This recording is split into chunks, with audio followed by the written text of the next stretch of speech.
ಸ್ನೇಹಿತರೆ, ಭಾರತದ ಇತಿಹಾಸದಲ್ಲಿ ಸ್ವಾತಂತ್ರ್ಯ ಹೋರಾಟ ಎನ್ನುವುದು ಒಂದು ವಿಶಿಷ್ಟ ಅಧ್ಯಾಯ.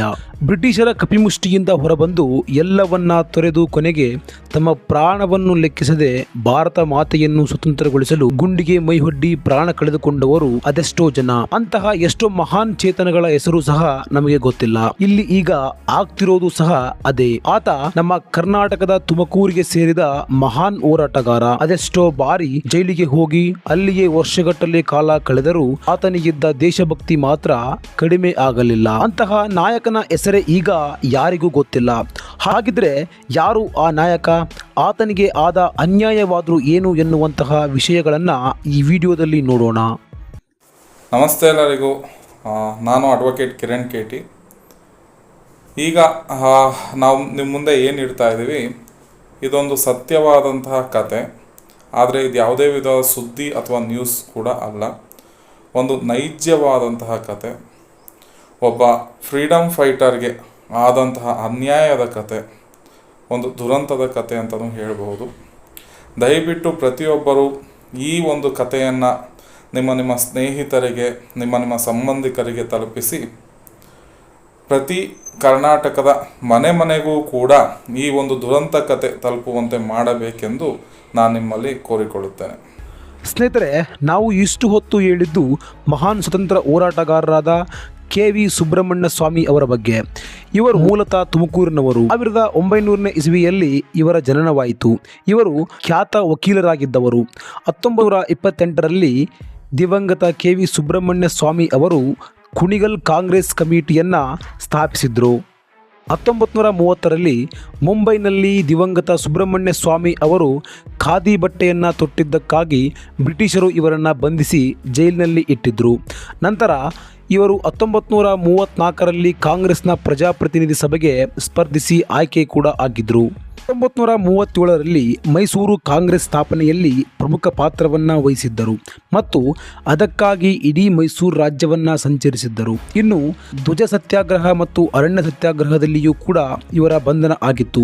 1942ರಲ್ಲಿ ಬ್ರಿಟಿಷ್ ರಾಜರ ಚಿತ್ರ ಸುಡುವುದಾಗಿ ಪ್ರಕಟಿಸಿ 1,000 ಜನಗಳ ನಡುವೆ ಭಾಷಣ ಮಾಡಿ ಬಂಧಿತರಾಗುತ್ತಾರೆ ಮತ್ತು 1944ರವರೆಗೂ ಇವರನ್ನ ಸೆಂಟ್ರಲ್ ಜೈಲಿನಲ್ಲಿ ಇಡಲಾಗುತ್ತದೆ. ಮೃತಪಟ್ಟ ಸ್ವತಂತ್ರ ಹೋರಾಟಗಾರರ ಕುಟುಂಬದವರಿಗೆ ತಮ್ಮ ಆಸ್ತಿಯನ್ನ ಬರೆದುಕೊಟ್ಟದ್ದನ್ನ ಜನ ಇಂದಿಗೂ ಸ್ಮರಿಸುತ್ತಾರೆ. 1947ರಲ್ಲಿಯೂ ಕೂಡ ಇವರು ಹೋರಾಟದ ಫಲವಾಗಿ ಬಂಧನದಲ್ಲಿರುತ್ತಾರೆ.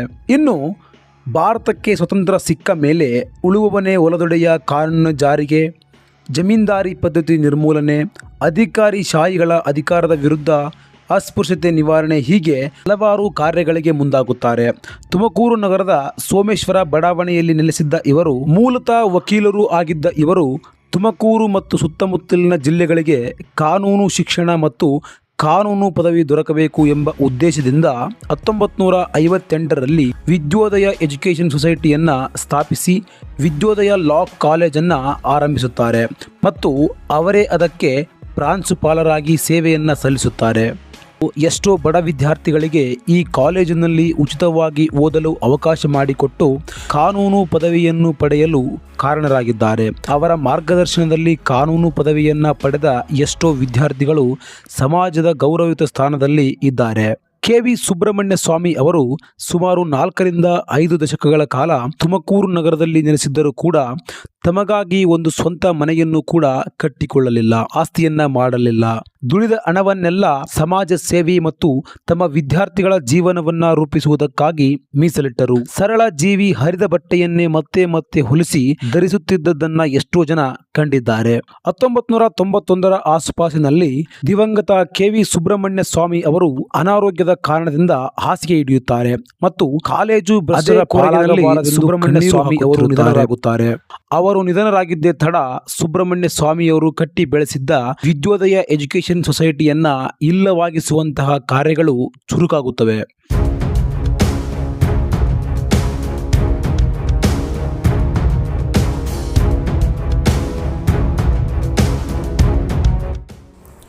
ಮಹಾನ್ ಸ್ವತಂತ್ರ ಹೋರಾಟಗಾರರಾದ ಕೆ.ವಿ. ಸುಬ್ರಹ್ಮಣ್ಯ ಸ್ವಾಮಿಗಳ ಸಾವಿನ ನಂತರ ವಿದ್ಯೋದಯ ಎಜುಕೇಷನ್ ಸೊಸೈಟಿಯನ್ನು ಸಂಪೂರ್ಣವಾಗಿ ಇಲ್ಲವಾಗಿಸಲಾಗುತ್ತೆ. 1993ರ ಆಸುಪಾಸಿನಲ್ಲಿ ವಿದ್ಯೋದಯ ಫೌಂಡೇಶನ್ ಟ್ರಸ್ಟ್ ಅಂತ ಹೇಳ್ಬಿಟ್ಟು ಸ್ಥಾಪಿಸಲಾಗುತ್ತೆ. ಈ ಟ್ರಸ್ಟ್ನಲ್ಲಿ 6 ಜನ ಸದಸ್ಯರುಗಳಿರ್ತಾರೆ. ಈ 6 ಜನ ಸದಸ್ಯರುಗಳಲ್ಲಿ 3 ಜನ ಸದಸ್ಯರು ದಿವಂಗತ ಶೇಷಾದ್ರಿಯವರ ಕುಟುಂಬದವರೇ ಆಗಿರ್ತಾರೆ. ಶೇಷಾದ್ರಿಯವರ ಸಹೋದರ ಮತ್ತು ಅವರ ಮಗ ಒಳಗೊಂಡಂತೆ 3 ಜನ ಒಂದೇ ಕುಟುಂಬದ ಸದಸ್ಯರು ಈ ವಿದ್ಯೋದಯ ಫೌಂಡೇಶನ್ ಟ್ರಸ್ಟ್ನಲ್ಲಿರ್ತಾರೆ.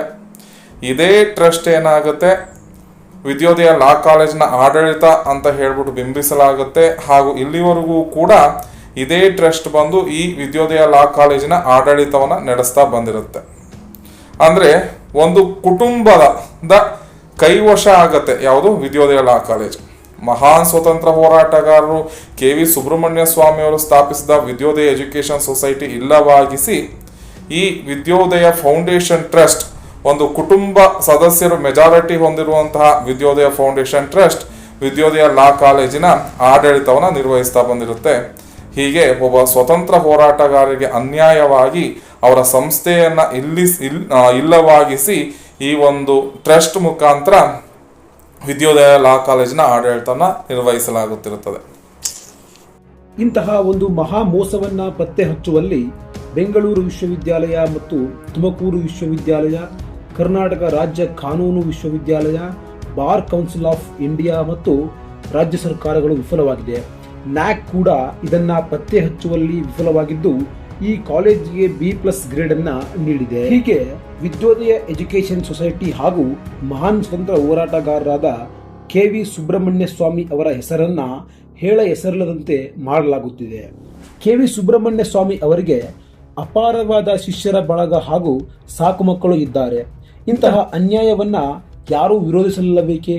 ಇನ್ನು ವಿದ್ಯೋದಯ ಫೌಂಡೇಶನ್ ಟ್ರಸ್ಟ್ ಅಕ್ರಮವಾಗಿ ವಿದ್ಯೋದಯ ಕಾನೂನು ಕಾಲೇಜನ್ನ ಆಡಳಿತಕ್ಕೆ ತೆಗೆದುಕೊಂಡ ಮೇಲೆ ಅಕ್ರಮ ನೇಮಕಾತಿ ಮತ್ತು ಇನ್ನೂ ಹಲವಾರು ಆರೋಪಗಳು ಕೇಳಿಬರುತ್ತಿವೆ.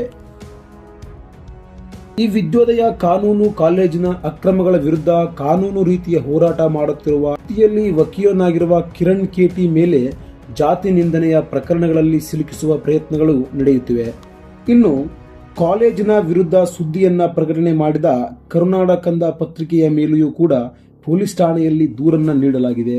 ಹಾಗೆ ಕರ್ನಾಟಕ ಉಚ್ಚ ನ್ಯಾಯಾಲಯ ಮತ್ತು ತುಮಕೂರಿನ ನ್ಯಾಯಾಲಯಗಳಲ್ಲಿ ಈ ಕಾಲೇಜಿನ ವಿರುದ್ಧ ಪ್ರಕರಣಗಳು ನಡೆಯುತ್ತಿವೆ. ಹೀಗಿರುವಾಗ ಕರ್ನಾಟಕದ ಉಚ್ಚ ನ್ಯಾಯಾಲಯದ ನ್ಯಾಯಾಧೀಶರನ್ನ ಕರೆಸಿ ದಿವಂಗತ ಶೇಷಾದ್ರಿ ಅವರ ಪುತ್ಥಳಿಯನ್ನ ಸ್ಥಾಪಿಸಲಾಗಿದೆ.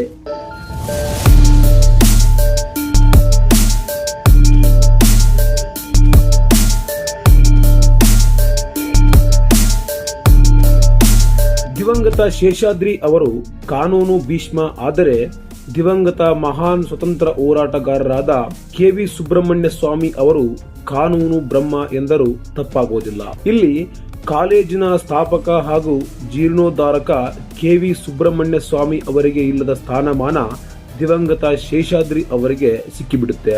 ಇದಕ್ಕೆ ಕಾರಣ ಶೇಷಾದ್ರಿ ಅವರ ಕುಟುಂಬದ ಕಪಿಮುಷ್ಟಿಯಲ್ಲಿ ಕಾಲೇಜು ಸಿಲುಕಿರುವುದೇ ಕಾರಣ. ಸ್ನೇಹಿತರೆ, ಒಟ್ಟಾರೆಯಾಗಿ ಮಹಾನ್ ಸ್ವತಂತ್ರ ಹೋರಾಟಗಾರರು ಹಾಗೂ ಕಾನೂನು ಬ್ರಹ್ಮ ದಿವಂಗತ ಸುಬ್ರಹ್ಮಣ್ಯ ಸ್ವಾಮಿ ಅವರ ಸಂಸ್ಥೆಯನ್ನ ಇಲ್ಲವಾಗಿಸಿ ಬಿಡುವುದು ಮತ್ತು ಅವರನ್ನ ಮರೆತು ದಿವಂಗತ ಶೇಷಾದ್ರಿ ಅವರ ಪುತ್ಥಳಿಯನ್ನ ವಿದ್ಯೋದಯ ಕಾನೂನು ಕಾಲೇಜಿನ ಆವರಣದಲ್ಲಿ ಸ್ಥಾಪಿಸಿರುವುದು ಮಹಾನ್ ಸ್ವತಂತ್ರ ಹೋರಾಟಗಾರರಿಗೆ ಮಾಡಿದ ಮಹಾ ಅಪಮಾನ. ಸುಬ್ರಹ್ಮಣ್ಯ ಸ್ವಾಮಿ ಅವರಿಗೆ ಸಿಗಬೇಕಾದ ಗೌರವ ಸಿಕ್ಕಿಲ್ಲ. ಸುಬ್ರಹ್ಮಣ್ಯ ಸ್ವಾಮಿ ಅವರು ಸ್ಥಾಪಿಸಿದ್ದ ಸಂಸ್ಥೆ ವಿದ್ಯೋದಯ ಎಜುಕೇಷನ್ ಸೊಸೈಟಿಯನ್ನು ಸರ್ಕಾರ ಮರುಸ್ಥಾಪಿಸಿ ವಿದ್ಯೋದಯ ಕಾನೂನು ಕಾಲೇಜನ್ನು ಅದರ ಆಡಳಿತಕ್ಕೆ ವಹಿಸಿ ಸರ್ಕಾರವೇ ಕಾಲೇಜು ಮತ್ತು ಸಂಸ್ಥೆಯ ಪರಿಪೂರ್ಣ ನಿರ್ವಹಣೆಯನ್ನ ಮಾಡಬೇಕೆಂದು ಈ ಮೂಲಕ ಒತ್ತಾಯಿಸೋಣ. ಹಾಗೂ ಈ ವಿಡಿಯೋವನ್ನ ಹೆಚ್ಚು ಜನರಿಗೆ ತಲುಪುವಂತೆ ಮಾಡಿ. ಧನ್ಯವಾದ.